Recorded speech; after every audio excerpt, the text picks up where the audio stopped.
if you choose to pursue the path of self-development or to gain your potential through this path, then that can take a lifetime.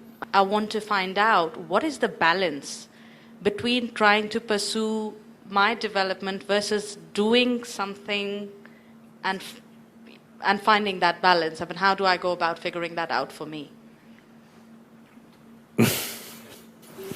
Was that clear? No.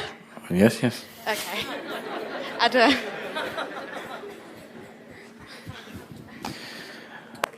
Now, when you talk about self-development, we are not talking about self-development here. Self cannot be developed. What you're referring to as self cannot be developed. It is not something that you can develop or you can put it down or anything. It's just that it's been lost. You've lost contact with it. So getting in touch with it, in case it takes a lifetime, in case, not necessarily in case it takes a lifetime, how much time do I give for that and how much time to do other things? What are the other things you do?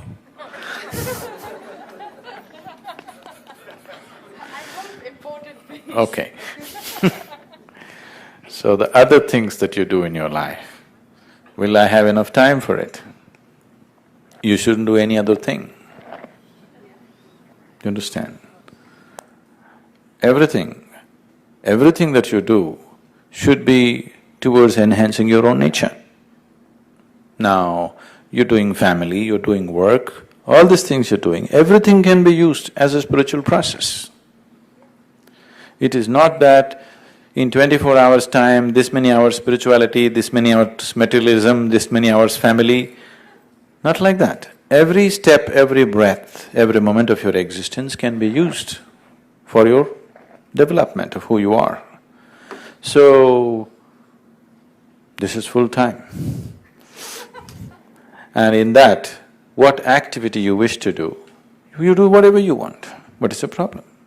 Because what we are talking about is of inner nature. What the other things you're talking about, external, isn't it? So externally you can be working in the office and still see this moment is inevitable. You can be at home also and do it, right? So wherever you are, you can do it. So whatever you're doing, you're using everything as a process of growth, everything. So, this does not mean doing yoga, does not mean morning yoga, evening yoga, rest of the time you do stupid things, no. It's 24 hours yoga, only yoga, nothing else but yoga. Whatever you do, you make it into your yoga. Every single act in your life, you make it into your process of growth. Only then it'll work. Part-time spirituality doesn't work. Will this suck me away from my family? Or Let's be straight. anything else. Now, will this take me away from this or that? Not necessarily, not at all, because millions of people who have done the program are all people who are involved in variety of activity. Just a handful of people are full-time into it, because some people need to do it full-time. Yes? Suppose I also pursued some other profession and, only in my vacation I thought inner engineering, you wouldn't be here today, isn't it? Yes? So few people take it up full-time because they see that's their choice, they want to do that.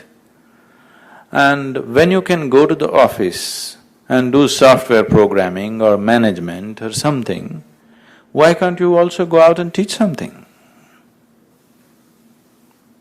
It's not that you have to take it up. I'm saying for an individual person, what is the problem? Somebody chooses that. So, only thing is, only criteria that may be disturbing people is, they're not making money. No, I'll come. So that's not going to disturb you, then no problem.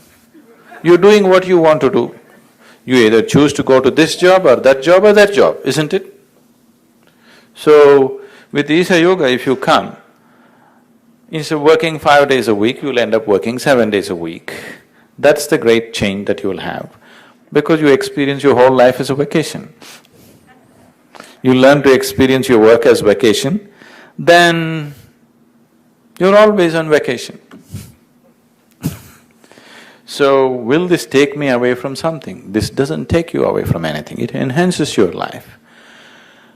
But if you choose to get you… after some time you will retire from your job, isn't it? When you retire, it's a question of your choice, isn't it so? Somebody goes out fishing, somebody goes out meditating, somebody goes out dancing, somebody goes out drinking. It's individual choices they're making, isn't it? Right now, unfortunately, people like you, yes, who are… see, because most of you, I'm telling you, you're only first or second generation of educated people in your… this thing. So you're just thrilled about a few things that you have access to. If you are 10th, 15th generation of educated people in your family, you would have total disdain for education, doing well and all this nonsense. Yes? Because you're only first, second generation of having access, you think that's everything. But your children won't think so, you will see this. Your children won't think so because right from their childhood they've seen all this nonsense and it doesn't mean much to them when they grow up. Yes? So, what you choose is just individual choice, isn't it?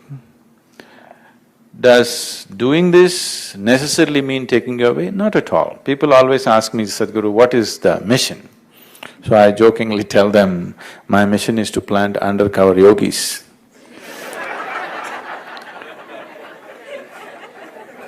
So today I can very proudly say, I have planted many people who are in peak of yogic experience, but they're managing banks, they're managing corporations, they're housewives, they're all undercover yogis. Understand? They're not dressed like yogis, they don't look like yogis, but they're all… experientially they're very much yogis, but undercover.